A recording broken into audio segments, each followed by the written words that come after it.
Hello, welcome back to my channel. Thank you for clicking on this video. I hope you're doing well. Before we get started, I just want to sort of remind you that I make a true crime and occasionally commentary content.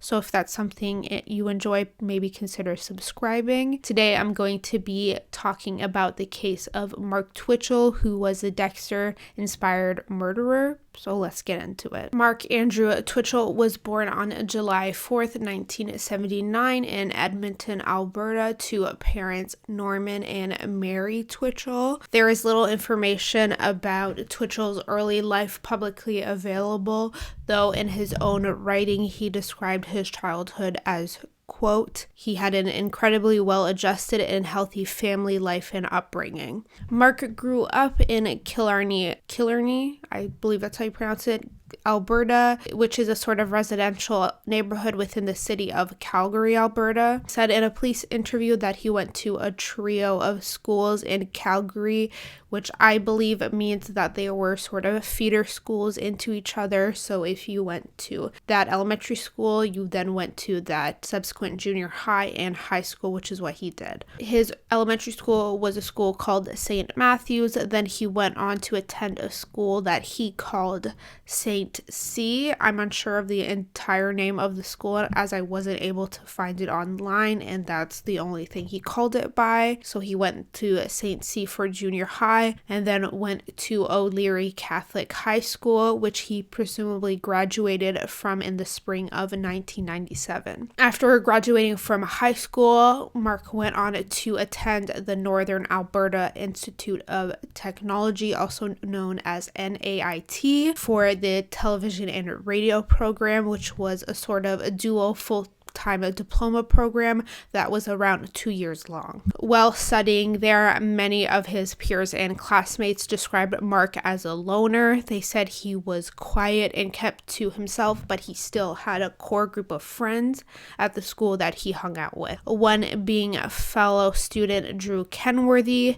The pair bonded over their mutual love for Star Wars. Teachers at NAIT remember Mark being extremely passionate about film. Drew, who was Mark's friend and peer, remembered him as being a, quote, good guy, but who was also highly unreliable and untrustworthy. Drew said that when Mark and him were in group projects together, Mark would never complete his parts in them and would constantly lie when confronted about anything, so the pair eventually lost touch. While at NAIT, Mark met his sort of first girlfriend, maybe not his first girlfriend, but his first sort of serious relationship. So he met a woman named Tracy Higgins. The couple met in 1997 in an English class that they were both attending at the school. According to Mark's writings, Tracy was in a relationship with another man when they first met, so they started off as just friends, but eventually their friendship turned romantic. Tracy was also quite a bit older than Mark. I believe she was 5 years older than him. The relationship became very tumultuous and toxic because of Mark's incessant lying. According to Tracy, he lied about his age. He actually said he was a year older than he was and what city he grew up in. Tracy discovered the lies after meeting Mark's parents on his 19th birthday, and she immediately broke up with him after this because she felt like she couldn't trust him. The couple eventually lost contact after their first breakup, but Mark repeatedly described Tracy as the love of his life, and he said he was constantly thinking about her, though he would go on to marry 2 other women. Mark graduated from NAIT in either 1999 or 2000s. Different sources say different years. If he completed the program on time on track, he would have graduated in 1999. After graduating from school, Mark met a woman named Megan Castorella in an online chat room / dating site in 2000. He was still living in Alberta Alberta at the time, and she was a resident of Colorado. Megan recalled that Mark's online dating profile was set up sort of like a resume, including faux humorous references. His profile also included photos of him in cosplay and a headshot that he had taken of himself. Mark was very into cosplay from a seemingly young age, or at least early into his adulthood. He loved to cosplay, especially Star Wars characters. He would make his own costumes and enter costume contests where he would apparently win thousands of dollars in prizes. Megan went on to describe his need to emulate fictional characters through cosplay as almost obsessive. After a few months of communicating online, Megan traveled to Edmonton and the pair got married shortly after that in January 2001. They were only 20 and 21 years old at the time. He immediately moved to the States to live with Megan. The couple originally moved to Davenport, Iowa in 2002 to be closer to Megan's sister while she continued her studies at Palmer College. While they lived in Iowa, Mark took a job at American TV and Appliance, but his love for film continued to grow, and he ultimately aspired to be a filmmaker one day. Though Megan initially believed that she had married a sweet and smart guy, Mark's behavior immediately started to change after they got married. She stated that shortly after they got married, he asked her if she had ever thought about killing someone. Megan said sure, that everyone fantasized about that or thought about that in passing, but that she would never have the urge to act on it. Mark then proceeded to explain in great detail about how he would go about killing someone. He said that he would target people struggling with homelessness because it would be near impossible to trace the murder back to him and connect it with him. The couple would later move to Illinois up until their marriage eventually dissolved. Megan said she caught Mark cheating on her multiple times pretty early on into the marriage. She also described him as a pathological liar, which is a trend, as you'll see later on. She stated that he would basically lie about anything and everything, including whether or not he had paid a bill that month. Then he started spending a lot of time online crafting fake profiles on dating websites, posing as different people, such as woman. He would also pose as a trans woman, etc. He seemed to enjoy tricking people and toying with their emotions. Eventually, Megan had enough of Mark's behavior and ended her marriage with him in 2005, and then Mark moved back to Canada, Edmonton, Alberta, after the divorce. Shortly after moving back to Edmonton, Mark met another woman on the dating site Plenty of Fish in the fall of 2005. When I'm referring to his second wife, I'll be using the pseudonym Tess because she has a very young child with Mark that she is still currently raising on her own, and she is a complete victim in this case, as you'll come to know. Though her name is readily available online if you look it up, I want to respect her privacy as much as I can throughout this video. Anyways, as I said, the couple met online shortly after Mark's first divorce. At the time, Tess was working a stable government job and seemed like a pretty normal, good person by all accounts of people that knew her. The couple eventually got married in January 2007.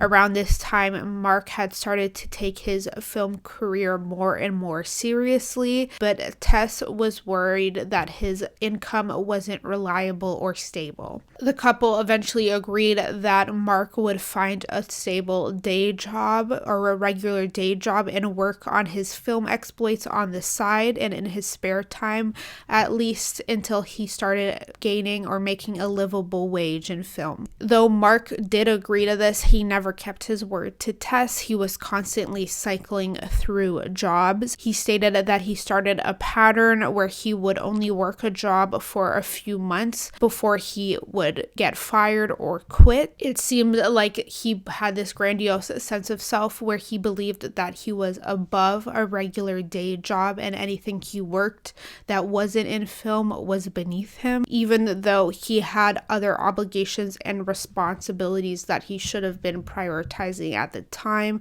such as his family, his wife. Mark's first real film idea that came to fruition was a feature film called Star Wars: Secrets of the Rebellion, which was sort of a fan film that was supposed to act as a prequel to the original Star Wars film that was released in 1977. I'm not going to pretend that I know anything about Star Wars, as I haven't really seen any of the films except for one of the recent ones, so that's about as much detail on the film as I can offer you. It appeared that Mark really started getting invested in his film career in about 2006/2007. According to other production members that worked on his Star Wars feature film with him, Mark spent tens of thousands of dollars on the film that he didn't have at the time on set design and actor appearances. He hired Jeremy Bulloch, who played Boba Fett in the original Star Wars film, which obviously cost a lot of money. The feature-length film was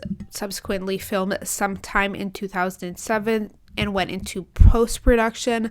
The film has never been released because of Mark's crime. After finishing the Star Wars project, Mark moved on to his next feature film idea, which was a buddy comedy called Day Players, which was supposed to be about extras in the film industry. He had already finished the script, and throughout the entirety of 2008 was primarily working on securing investors to finance the film. In early 2008, Mark and Tess gave birth to their first child, which was a girl. Tess went on maternity leave from her job early in January 2008. Mark stated that the couple began experiencing marital issues in that year 2008 because Tess wanted to move into a safer neighborhood for their new child. According to Mark, Tess eventually applied or implied an ultimatum to him that they either move out into a new house or get a divorce. Their old neighborhood wasn't ideal for raising a young child, and so it seemed that Tess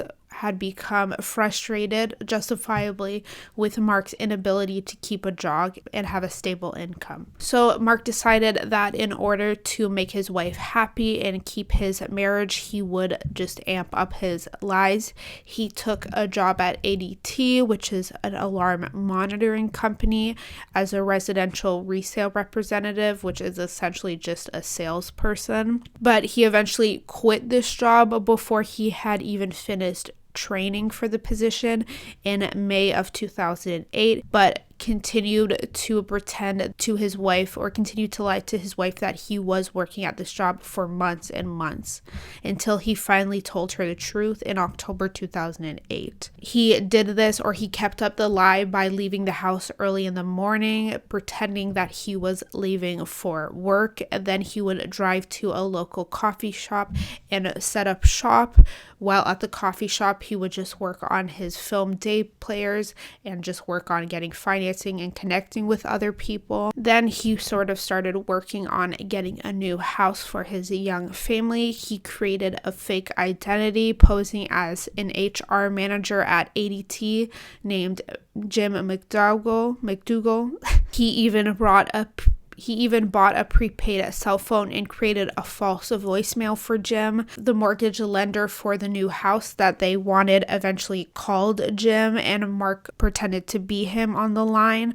On the phone, Mark lied about his wage and sort of his position at ADT, and photoshopped bank statements as well as other documents to secure the house. Based on these lies, Mark and Tess were approved for the mortgage and moved into their new house on Dayton Crescent in St. Albert, Alberta in early August 2008. Sometime in September 2008, Mark wrote a short document that he titled Profile of a Psychopath, where he wrote about why he believed that he was an undiagnosed psychopath. In the document, he states that he suddenly had this revelation that he was a psychopath after a, quote, inadvertent intervention from a family member. He said that after that he had sort of researched and looked up the signs and symptoms of a psychopath according to the DSM, which is the Diagnostic and Statistical Manual of Mental Disorders, and most applied to him except for two. One, that he doesn't prey on his family or friends, and two, that he never harmed animals as a child. Then he outlines the symptoms of psychopathy that do apply to him, which are as follows, along with his explanations for why they apply to him. He says that he is a pathological liar. He states that he lies all the time for essentially no reason to his family and friends. He has difficulty holding down a job, which I explained in detail previously, because he believes he's above having a regular daytime job. He says he's never felt remorse or guilt for anything, so he doesn't have any conscience or empathy. He states that an example of this is that he cheats on his wife all the time for the thrill of it, even though he believes that she is the best partner and the best mother that he could ever have. Mother to his child, not to him. He said he habitually goes on online dating sites and makes profiles to cheat on Tess. In September 2008, Tess actually caught Mark on Ashley Madison, which is a dating site for individuals looking to cheat on their spouses. She confronted him about this infidelity, and Mark on the spot came up with this elaborate lie. He told Tess that he had been hired as a freelance writer by an online publishing company to write an article about the etiquette of online dating. The editor of the online publishing company was a man named Phil Porter. So Phil Porter advised him that in order to make the article more believable, that he should make profiles on these sites and sort of connect and talk with people about their experiences. To help convince his wife about his elaborate Ashley Madison lie, Mark hired an actor to pose as Phil Porter, the editor of the online publishing company, and call him. When the actor called him, the actor was under the impression at the time that he was actually auditioning for a role in one of Mark's films. Mark put him on a speakerphone so Tess could hear the conversation, and they just spoke about the article. Mark also then bragged in the document that he had 4 email accounts, 2 that Tess had the passwords to and could easily access, and a 2 that he used to talk to his mistresses. Another symptom of psychopathy that Mark said he has was that he wasn't afraid of the future and unknown, which is sort of a regular part of the human experience. He then writes that he doesn't feel any love towards his daughter, who at this point was only around 7 months old, because he doesn't believe he is capable of loving. He states that his daughter is perfect and he feels pride when he sees her, but he doesn't feel love towards her. Then he states that he often fantasizes about killing people, but at that point he didn't want to act on them because he liked his freedom and didn't want to risk being caught and going to jail. However, he said he liked still exploring dark things like dark murder fantasies, such as watching shows like Dexter, which I will expand on his obsession with Dexter later, and that he would rather make a film about murder than actually do it. Towards the end of August 2008, Mark decided that he wanted to work on a short horror film in the interim while he was waiting for financing to come through for his feature film Day Players. The short film, which he called House of Cards, is about a man who creates fake profiles online posing as women to lure middle-aged men who are married with families to a garage where he then murders them. It seemed that the short film was a sort of a fictional version of Mark's ultimate murder fantasies. The story would get even more creepy and eerie when we discover what Mark does next. He started working towards hiring cast and production members and working towards filming it throughout September 2008. For the film, he started renting a garage on the south side of Edmonton. So the address was 5712 40th Avenue. He started renting that on September 1st, 2008 for $175 a month. The short was eventually filmed during the last week of September. Later on, the actor who played the victim in the film said he was really uncomfortable with the filming role, said that at one point he was strapped into a chair for one of the scenes and he got really fearful. He realized this could be an ultimate ruse to rob or harm him. He didn't know any of the other cast or production members, and the things that he was tied on were tight and they could take advantage of him at any moment. But nothing thankfully happened to that actor and the short was completed. Meanwhile, back at home, Tess and Mark's relationship was becoming increasingly strained. Even though they had moved into their new house, they were sleeping separately. Tess was sleeping in the master bedroom while Mark was sleeping primarily in the basement. They were also, of course, facing financial problems. Tess at this time was still unaware that Mark had quit his job at ADT in May, but they were still struggling. Unbeknownst to Tess, Mark had actually been using money that he was receiving from investors in his feature film Day Players to pay for their mortgage. Additionally, Mark had reconnected with his first girlfriend, Tracy Higgins, behind Tess's back sometime in 2007 when Tracy was going through a divorce. Tracy and Mark eventually started meeting up and hanging out. During one of their meetups, they apparently shared a passionate kiss. Mark eventually told Tess about his affair with Tracy. He told her that he was in contact with her and that he was sort of debating who he wanted to be with. So he was considering leaving Tess at that time to rekindle his romance with Tracy. The confession obviously caused huge problems in their marriage, but the couple ultimately decided to stay together and work it out. They even started couples counseling to work on their marriage early in the fall of 2008. In his writing Profile of a Psychopath, Mark said he believed that the counseling was a waste of time and that he just lied and faked his answers to please the counselor and his wife. Also around this time, Mark was becoming increasingly obsessive about his interest in Dexter, which I believe at the time was either on its second or third season. If you don't know, Dexter is an American television show that followed the main character, a man named Dexter Morgan. He's a blood spatter analyst that also moonlights as a serial killer. The show premiered in 2006 and Mark became a fan instantly.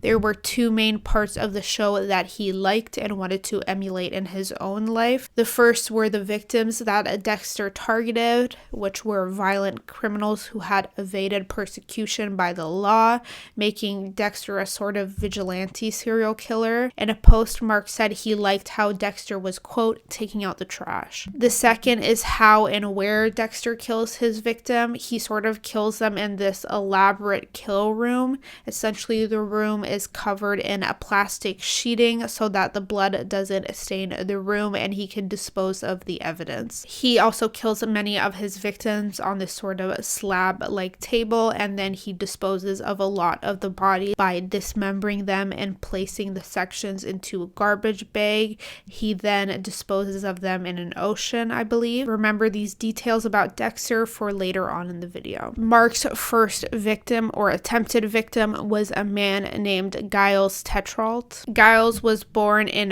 Gravelbourg, Saskatchewan. It seems that he stayed and remained in Saskatchewan for the entirety of his childhood and early adulthood. In 2002, Mark met a woman named Pamela through a mutual friend and the pair immediately started dating. In 2003, the couple bought a hair salon together in Saskatchewan. Pamela was a hairstylist and Giles handled the sort of business aspects of the business, including accounting, marketing, and web design. Their hair salon became an instant success in a short period of time. In 2005, the couple decided to move from Saskatchewan to a completely different province, British Columbia. They moved to a city in BC called Kelowna to manage a branch of a stucco company. Unfortunately, the couple knew little to nothing about construction and stucco and that entire industry, and their business went under after just a few months. The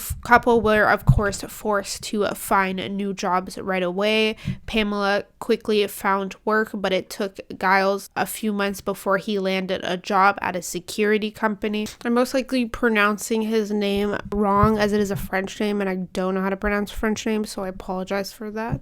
Anyways, it took Giles a few months before he was able to land a job at a security company. He had a diploma in computer information systems. The pair started working a lot to try to ease their financial burdens.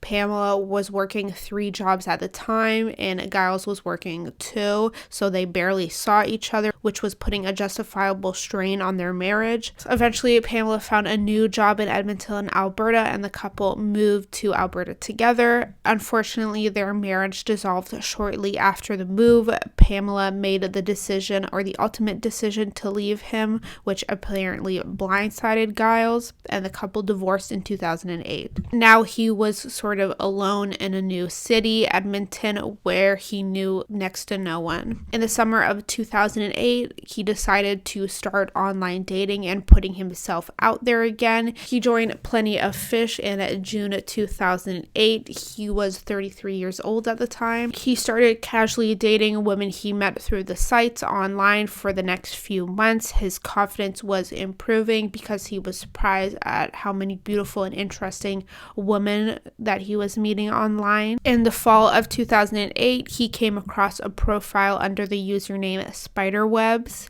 The woman behind the account was named Sheena, a conventionally attractive woman with blonde hair and blue eyes. He was immediately struck by their similarities, including that they had recently both moved from British Columbia to Edmonton, so he decided to reach out and message her. The two began talking and, according to him, hit it off immediately. Sheena asked him what his plans were for that weekend, which was the weekend of October 3rd to 5th, 2008. He said that he didn't have any plans, so she asked him if he wanted to hang out on Friday, October 3rd, and he quickly agreed, and the pair planned to go to a dinner and then a movie. Sheena told him that he would have to pick her up at her house around 7 p.m. She wouldn't give him her actual address or phone number. She said it was for privacy reasons. Only strange directions to a garage in the south side of Edmonton. She said the only way to get to her basement apartment was through the garage. He thought it was weird, but brushed it off, and the pair finalized their date plans. That Friday, he arrived at the garage a little late, so around 7:15 p.m. He continued to follow Sheena's directions that she gave him,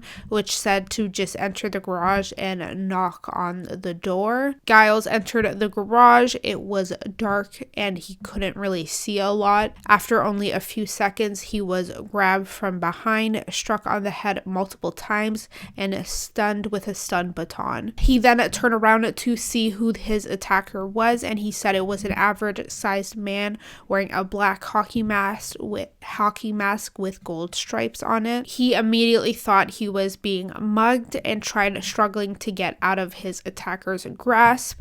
Next, the attacker pulled out a handgun and pointed it at Giles and started demanding he get on the floor and lie down. So, fearing for his life at this point, he followed the directions. And then when he did follow the directions, his attacker put duct tape over his eyes. In the next few moments, Giles realized that he hadn't told anyone where he was that night. So if he died there, there was a chance that no one would ever find his body or know what happened to him. He decided that he had to fight back at that moment, so he pulled the tape off his eyes and went to grab for the gun. When he got a hold of the gun, he realized it was fake. The struggle continued, the attacker now realizing that Giles knew that the gun was fake. The struggle continued, the attacker, who now realized that Giles knew that the gun was fake, started striking him on the head repeatedly again, while Giles focused primarily on just getting out of the garage. Eventually, he was able to escape from the garage, but the shocks from the stun baton finally sort of registered in his body, and he no longer could move his legs, so he started crawling. Unfortunately, his attacker got out of the garage after him and started pulling his legs, or pulling him by the legs to get him back into the garage. Just as Giles was starting to lose his will and starting to give up, a couple, Marina and Trevor, started walking down the alleyway. Giles called out to them for help, saying that the attacker, was also still outside of the garage and in view of the couple. So Giles told him that this man was trying to mug him. The couple was afraid that this was sort of an elaborate ruse to ultimately mug them, so they didn't stop to help him. But once they arrived home, they called 911 to report what they saw. But the couple's presence had ultimately scared the attacker enough to go back into the garage and just stop trying to attack Giles. Giles mustered all of his strength and was able to get back in his car and drive off. He then returned home and tried to get some rest. Giles said he didn't immediately call the police after the assault because he was ashamed and embarrassed after what had happened to him, though he did confide about the assault into one of his close friends a couple days later. For the next few weeks, he remained in a constant state of paranoia, fearful that his attacker was going to find him and finish the job. Mark's second victim, a man named Johnny Altinger, wasn't as lucky. John Brian Altinger was born on April 28th, 1970 to Mother Alfred in the Royal Alexandra Hospital, which is located in Edmonton, Alberta. He had one older brother named Gary, who was, I believe, 7 years older than him. The Altinger kids both grew up in Edmonton, Alberta, and then they moved to White Rock, British Columbia. His mother would later describe him as pure joy as a child. He had a lifelong fascination with computers and technology. When he was only 12 years old, his parents bought him his first computer, and he quickly became a master of sort of computers and technology at that time, helping everyone he knew with their computers and their work, including his older brother Gary. After his father died sometime in adulthood, he moved back to live with his mother for 3 years. After the 3 years were up, he moved back to Edmonton, Alberta with two of his friends to pursue a job opportunity sometime in the 1990s. His mother recalled that Johnny thrived at his new job. He worked for a company called Argus Machine, which was an oil field equipment manufacturer. He worked in quality control, and it also seemed that he was working primarily night shifts at this job. He eventually bought a townhouse with the money he earned. He flipped the townhouse and then sold it and bought a new apartment for himself where he lived alone. As an adult, his primary interests were motorcycles, computers, philosophy, and music. He specifically enjoyed listening to Elton John's music. John never married, though his older brother Gary did marry and have children, and John loved being an uncle to his to his brother's children. Though he never married, John was pretty active in the sort of online dating world.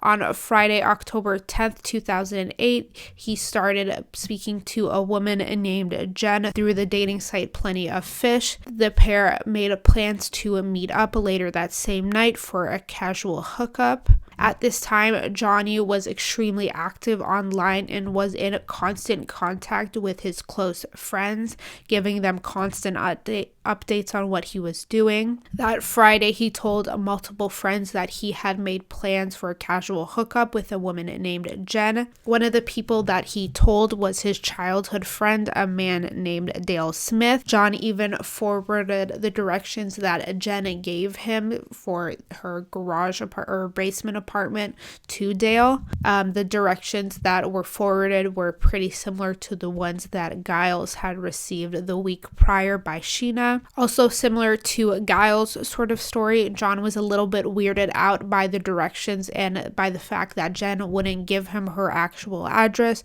but he also brushed it off. John first arrived at the garage a little bit before 7 p.m., so a little early, but once he entered the garage, he was greeted by a man, not Jen. The man told him that Jen hadn't gotten home yet and that he was just using the garage to film a short film that he was working on as he was a filmmaker. The man told John to return in 20 minutes when Jen most likely would have made it home. So John left and then returned 20 minutes later. The man then sort of was on the phone with Jen and then ultimately told John that Jen was stuck in traffic and didn't know when she'd be home, so to just call the night off. So John just decided to return home at that point. After the first or second meeting, John called his friend Dale to inform him that Jen hadn't been home when he had gone to visit her and that he had met up with a guy in the garage instead. A short while later, presumably by the time that John had made it back to his appointment, Jen and John got back into contact and decided that John should return to the garage that night so they could follow through with their hookup plans. John quickly agreed. His apartment wasn't too far away from the garage, so it wasn't that crazy for him. Before he left to return to Jen's sort of garage/basement apartment, he sent one final email to Dale that stated that he was going back to Jen's house for the hookup, but Dale was worried because of how sketchy the directions were and how weird the sort of constant meetups or constant interceptions by the man in the garage. So he tried calling John multiple times that night, but John never answered. The next morning, Dale tried calling John again a few more times, but he still received no reply or answer from John. On Sunday, October 12th, 2008, Dale and John had previously made plans to ride motorbikes together, so it was extremely concerning for Dale when John didn't show up and didn't text him or call him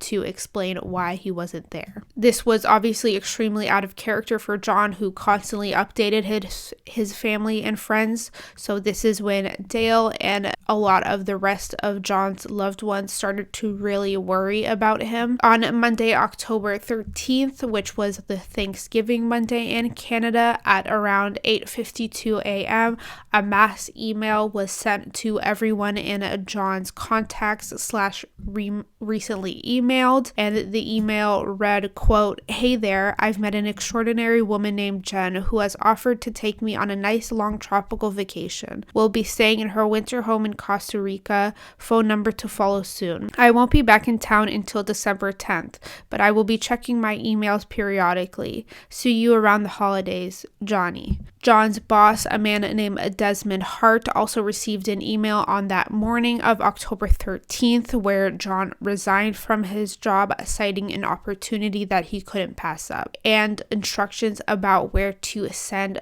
John's last paycheck, which was around $1,500. All of John's family and friends agreed that the email sounded nothing like him, and they began to worry even more about his safety.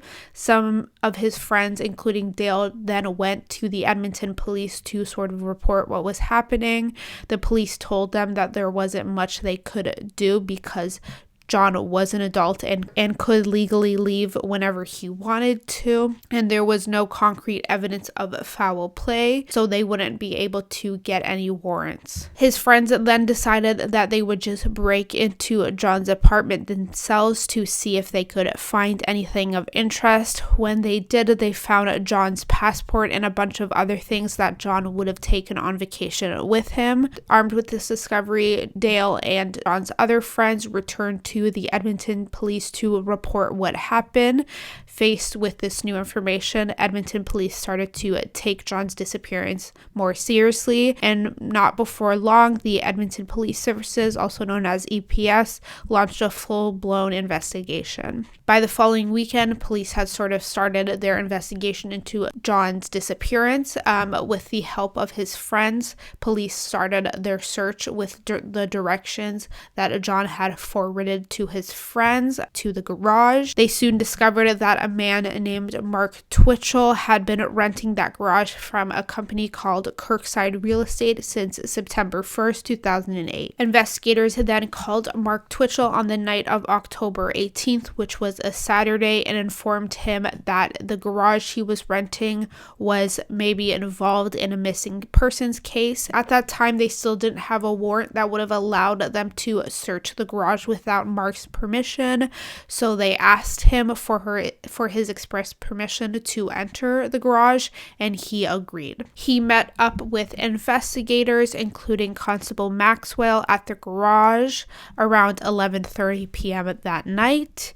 Once they arrived, Mark told investigators that he didn't recognize the padlock that was on the garage door, so the investigators had to break the lock to enter the garage. Once they gained access to the garage, Mark then told them that a bunch of things were out of place, including that the lights were on, a steel drum that was located in the garage had looked like there had been a fire set inside of it, which he hadn't done, and there were various things out of place. The following day, or sort of shortly after this original entrance to the garage, Mark went to the local police department in Edmonton to answer some questions. This was completely voluntary at this part.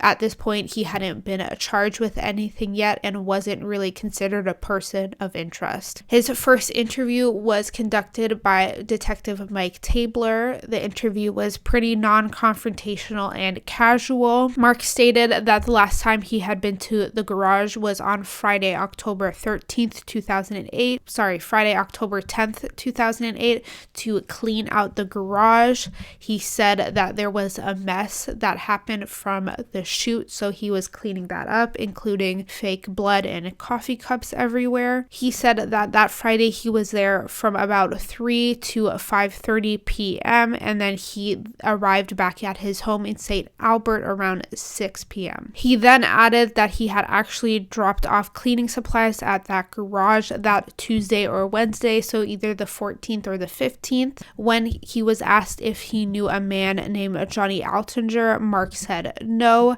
That was pretty much it for the first interview. Shortly after he returned home from the original interview, Mark sent an email to Detective Tabler. In the email, Mark said that he had bought a car from a stranger that Wednesday, October 15th. Basically, a man had approached his car when he was taking a phone call in either a parking lot or the side of a road, and the man asked him if he wanted to buy a car off of him. The man stated that he had, quote, shacked up with a rich sugar mama who was going to buy him a BMW.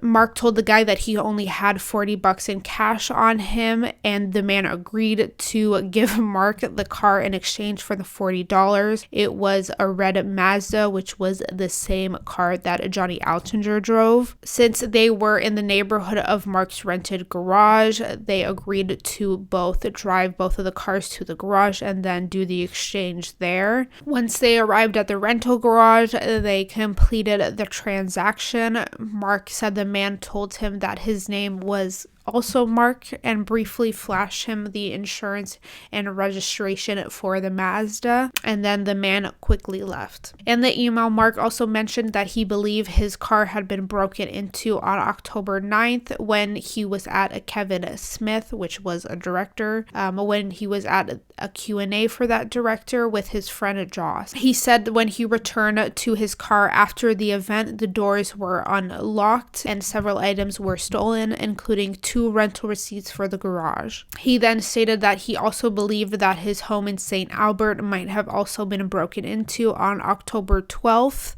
when he and his family were at Thanksgiving dinner with his parents or at his parents' house. He said that when they returned home, all the doors to the house were unlocked, but nothing inside the house had been stolen or moved. Mark stated that he was fearful that someone was trying to steal his identity. The following day, October 20th, Mark returned to the Edmonton police station for a second interview. This one was conducted by Detective Bill Clark. Detective Clark spent around the first hour or two of the interview just rehashing the story that Mark had put forward to them the day before through the first interview and the email. Mark then added some more onto his Mazda car story. He stated that the man who sold him the Mazda was a 6'2" Caucasian male in his 20s or 30s that had a Celtic knot tattoo on his neck. He stated that once the car was at the garage, he realized it was actually a manual and he couldn't drive stick, so he contacted his friend Joss, who he believed could drive stick. Joss confirmed that he could and made his way down to the garage to help Mark out. They decided to store the car at Joss's house. He lived with his parents a few blocks away from the rented garage. They agreed to keep the car there for a couple days until Mark could register the car and figure out if it was stolen or not. Detective Clark remained non-confrontational and friendly at this point, but around 2 hours into the second interview, he started becoming more aggressive and accusatory, telling Mark that he knew he was involved in John's disappearance and trying to bait him and get him to confess. Detective Clark then tells Mark that the neighbors of the rental garage saw him about a week and a half prior changing the locks on the garage. He also states that Mark's story keeps changing and implies that he believes the attack on John was financially motivated. Mark continues to deny all these accusations and asks to end the interview and return home to his family. The interview eventually does end shortly after this, but when he is about to leave the station, officers tell him that they are seizing his vehicle as evidence because they're going to sort of search it and perform forensics on it. During this time, Mark's friend Josh, whose parents' house was where Mark was storing the Mazda, was also being interviewed by police. Josh didn't really corroborate Mark's story at all. He stated that Mark actually told him about the Mazda on Friday, October 17th, not on Wednesday like Mark had initially said. He did tell Joss that he had bought the car for $40 in cash and asked if he could store it at Joss's house for a few days. Joss initially agreed. Mark then told him that he wanted to register the car ASAP so he could sell it as fast as possible. After getting the car to Joss's house, Mark took the keys and license plate off the car, stating that he needed those to register the car. Mark then called Joss the following day on a Saturday, stating that he was going to the police because he believed that his rental garage had been broken into. Joss then received another call from Mark early the next morning around 4 a.m. in which Mark told him that he had just been questioned by police about a missing person. Based on Mark's strange story about the Mazda and the garage, police started to zero in on him as the prime suspect in John's disappearance. They started receiving a warrant for all the properties that Mark had access to. They had already seized control of the garage on October 18th after Mark gave them permission, so they hadn't allowed him to access or anyone else to access the garage since then. By late October, investigators received warrants for Mark's home, his parents' home, and both of the cars, so Mark's car and John's car. When the warrant for Mark's house was executed on October 21st, 2008, Mark's wife ceased all contact with him and took their young daughter with her, immediately fled the house. I'm not sure where she went. Mark's daughter was only 8 months old at this point, and then Mark started staying with his parents while the police continued their investigation for the next couple of weeks. They found Mark's laptop and decided to try to recover conversations with John and potentially other victims on it. Constable Mark Rozoko, who was a forensic computer analyst, spent hours poring over all of Mark's computer files. He found that Mark had installed an IP blocker on August 31st, 2008. Then came the discovery of the most crucial piece of evidence in this case, which was in Mark's deleted files. Rozoko found a document titled SK Confessions. SK Confessions, SK stands for serial killer, gave police essentially a play-by-play of what Mark had done to his victims, so police were essentially looking at it as a confession. So this is what basically happened to Giles and John, though Mark changed both of their names in the document. He changed them to Frank and Jim. SK Confessions begins with a disclaimer that reads, quote, "This story is based on true events. The names and events were altered slightly to protect the guilty. This is the story of my progression into becoming a serial killer." Mark stated that the closer it got to his 30th birthday, he was 29 at this time, the more he began to fantasize about becoming a serial killer like Dexter. He initially thought about targeting married men who were looking to cheat on their spouses, because that would be like taking out the trash like Dexter did, which is pretty ironic considering that Mark cheated on both of his wives, but he eventually decided against it because he thought it would be too risky. Instead, he decided to target middle-aged single men who lived alone because he thought they'd be easy to manipulate, have expendable finances, and no one was living with them, which would make it easier for him to break into their apartments, and no one would be expecting them home at a certain time. He then started meticulously planning. He started renting a garage for his murder location. He removed the address plank, boarded up the windows, and changed the locks. Then he started building a kill room similar to Dexter's. He started purchasing supplies for it, paying for everything in cash at different stores. His purchases included a hockey mask, disposable overalls, plastic bags to wrap his shoes in, a hunter's game processing kit to use to dismember his victim, plastic sheeting, a stun baton, and an 8-inch hunting knife, which he planned on using to kill his victims. He had a sort of a steel table built that he was going to use to dismember his victims on. The table is also featured in the short film House of Cards. He also ordered a 45-gallon steel drum where he was planning on putting the body parts in to transport them, and then he planned on getting them incinerated. Then he started searching for his victims by creating fake female profiles on dating sites. He used photos of random women he found online. He would then wait until the men started messaging him. Then he would pick his victim based on his ideal profile, which was a single middle-aged man and who had a certain body type, which was basically smaller than him, so they wouldn't be able to overpower him. He decided to complete his murders on Fridays because he had recently been lying to his wife about where he was on Fridays. He said at 7 p.m. he had appointments with a psychiatrist, though this was not true. The first victim he targeted was, of course, 33-year-old Giles, who his pseudonym in SK Confessions was Frank. They planned on meeting, of course, on Friday, October 3rd, 2008. I already went through what happened with Giles from his point of view, so I won't rehash it, but essentially the attack failed and Giles got away. Mark said he didn't feel too worried about the escape because he didn't think that Giles would report the incident to the police, which he didn't. At this point in SK Confessions, Mark takes a brief chapter break where he describes the affair he is having on his wife with his college girlfriend who he has recently reconnected with. Mark then goes back to the original plot and goes on to describe how he connected with his second victim, John, who he calls Jim in the document. The setup is the same as Giles, though he made a new profile, which was a woman named Jen looking for casual hookups.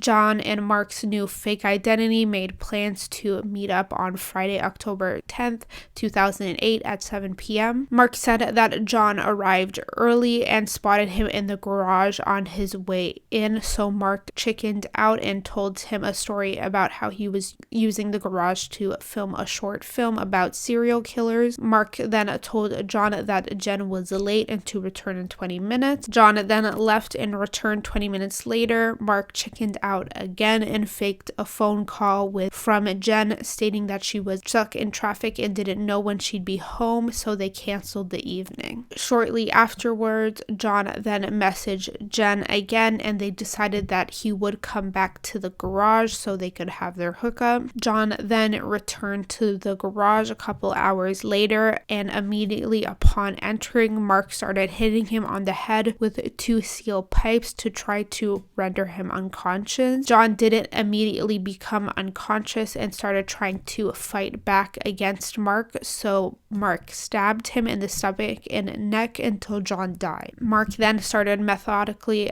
dismembering John's body on the table and started to clean up the garage. Tess, Mark's wife, called him just a bit before 10 p.m. to ask him when he'd be home. Mark lied and stated that he was just leaving their old gym.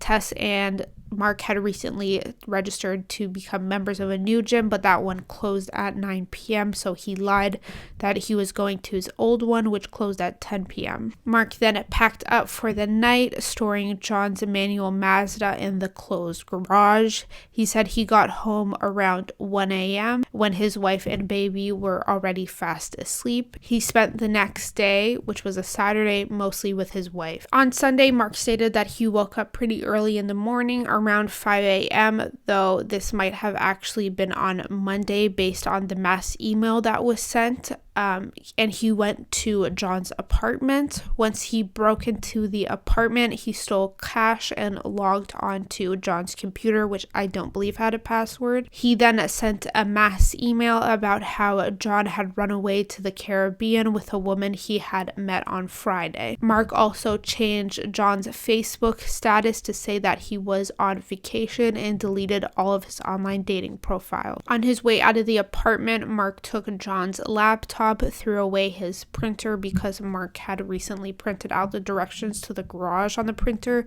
so Mark wanted to get rid of that evidence. And Mark also stole a letter from John's insurance company that had John's signature on it in case he needed to forge it later on. The following day, on Monday, Mark said he returned to the garage. He lied and told his wife he was going to work, which doesn't make sense because it would have been Thanksgiving Monday, so this might have been Tuesday. So he went back to the garage to work on disposing of the body. He moved John's dismembered body parts into various garbage bags and put the bags into the trunk of his car. He also put the steel drum in his car. He then drove to his parents' house, who were both at work at that time and not home. Once he arrived at their house, he went to the backyard and he put one body bag into the steel drum, poured gasoline on it, and lit it on fire. He allowed the fire to continue blazing for a few hours before he realized that the method wasn't working. If you don't know, it takes a really long time to dispose of a body or burn a body this way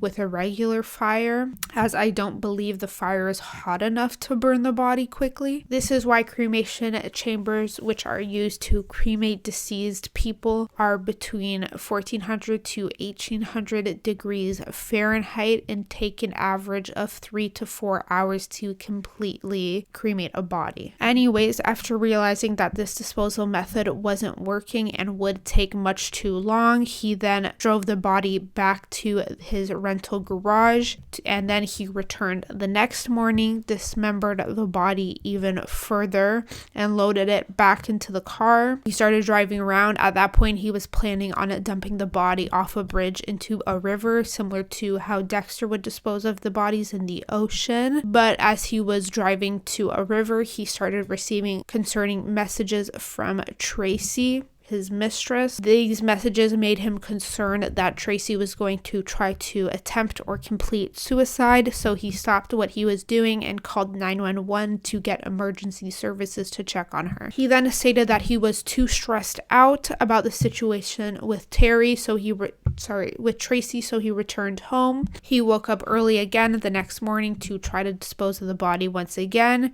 He realized it was too late in the morning to go to a bridge where a river was without witnesses seeing him dump the body. So his next plan was to dump the bags into a storm sewer, which he did. He then returned to the garage to sort of clean it up more, and this is when SK Confessions stops. Based on SK Confessions, as well as a plethora of forensic evidence, including blood all over the garage, in the trunks of the two cars, and in various spots in Mark's home, Mark was arrested for the first-degree murder of John Altinger on Halloween 2008. Detectives also then put out a public plea asking Mark's first victim to come forward. Giles' friend, who he had told about the assault earlier that month, sent him an article where it stated that police were looking for the first victim. They urged Giles to contact the police with their story because they believed he was the first victim, so he eventually went forward to the police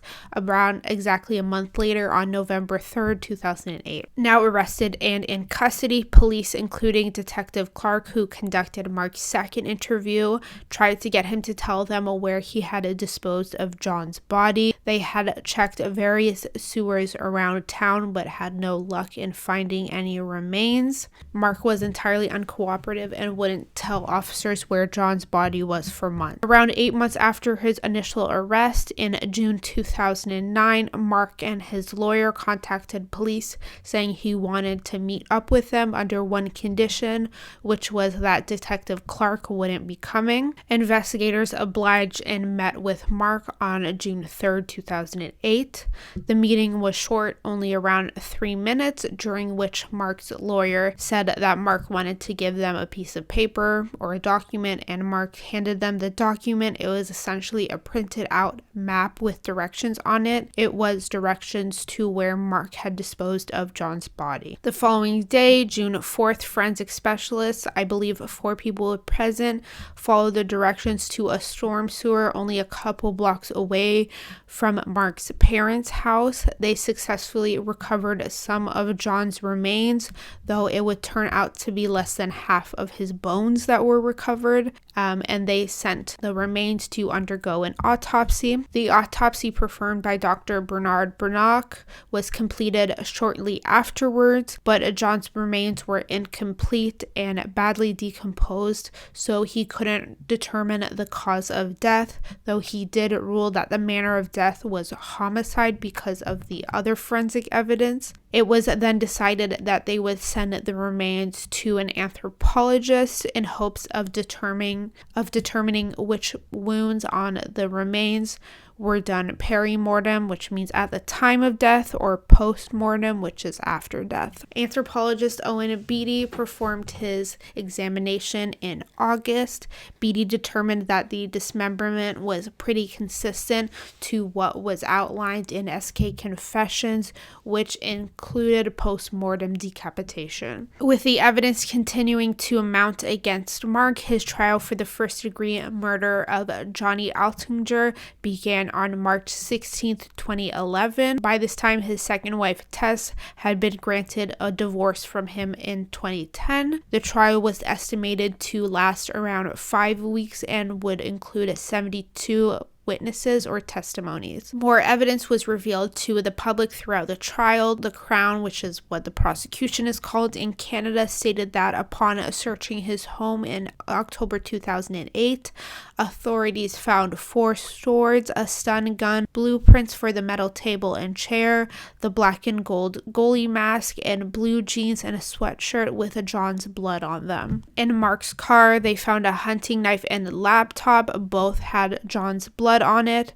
They also found sticky notes with various instructions on them, including ship phone while it's on, return Addy a Vic, destroy wallet contents, and kill room clean sweep. In Mark's rental garage, they found a bottle of ammonia with John's blood on it, a stun baton, 2 metal pipes, both had John's blood on it as well, a game processing kit in a green case which contained a set of sharp knives, a large fork, a handsaw, and a meat cleaver, all with blood on them. They also found 2 receipts for 2 different locks and various cleaning supplies. Mark's now ex-wife Tess took the stand to testify, as well as many forensic experts and various officers involved in the case. Then Mark's college girlfriend, who he had been having an affair with, Tracy Higgins, also took the stand. She stated on Friday, October 10th, 2008, which was the date of Johnny Altinger's murder,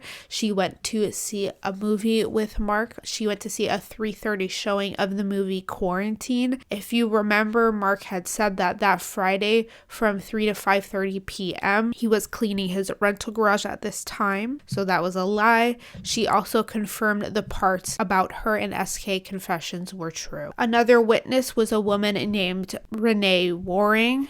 She was from Ohio. She testified about her brief sort of online relationship / friendship with Mark in September to October 2008. She said that they had connected through Facebook because Mark was running a profile called Dexter Morgan, and they connected through their mutual love of the TV show Dexter, and they primarily communicated through Facebook Messenger and emails. They both shared their murder fantasies with each other. Renee said that she wanted to murder her ex's new wife. It was just a fantasy. She wouldn't actually go through with it. Mark said that she should build a kill room like Dexter, then dismember and incinerate the body. On October 5th, 2008, he told her she should use a stun baton and a steel pipe to kill someone, then break the bones by hand and dismember the body using a game processing kit. Then on October 14th, 2008, a few days after the murder of John, he messaged Renee saying that he had, quote, crossed the line Friday night and liked it. Renee asked what happened, and then he said that if she gave him her phone number, he would call and explain what happened to her. He tried to call her on October 24th, but she missed the call.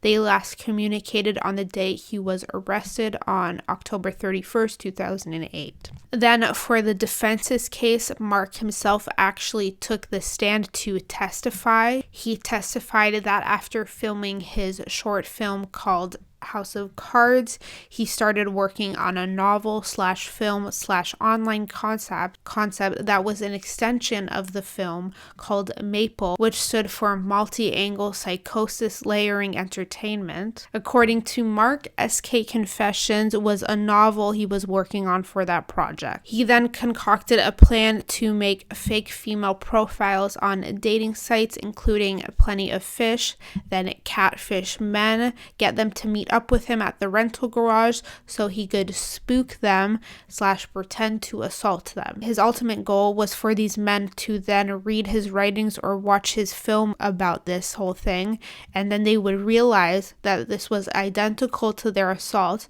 They would go public with their stories, which would create online lore and buzz around his art. He said that he had done this with both Giles and John, but the one with John went wrong.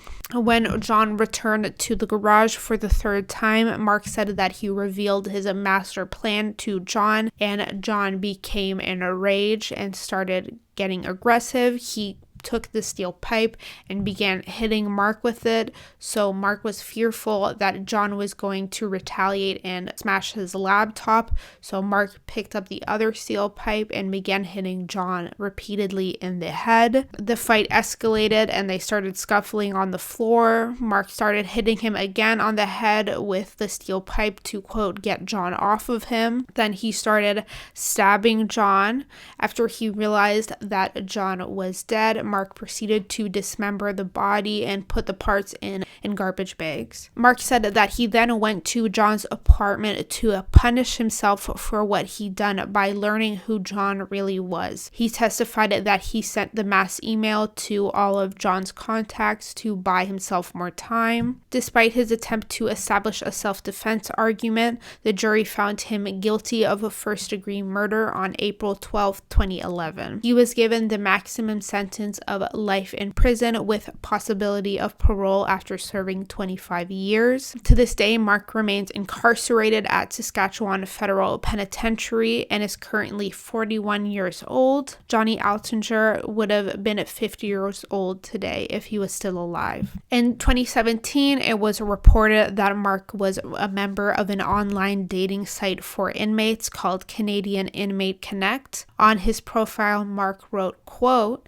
"I'm looking for an interesting, intelligent, open-minded, delightfully imperfect woman to relate to and share amusing observations with, as well as potentially a long weekend every few months if it gets there naturally." So that's all for this video. I hope you enjoyed it, and I'm going to leave you with final words from John Altinger's mother, Alfred, from her victim impact statement that was read in court for Mark's sentencing hearing. She wrote, quote, "I want to leave the court the impact this has had on my family. The telephone company hasn't reassigned Johnny's phone number, and of this writing I still call just to hear his voice message.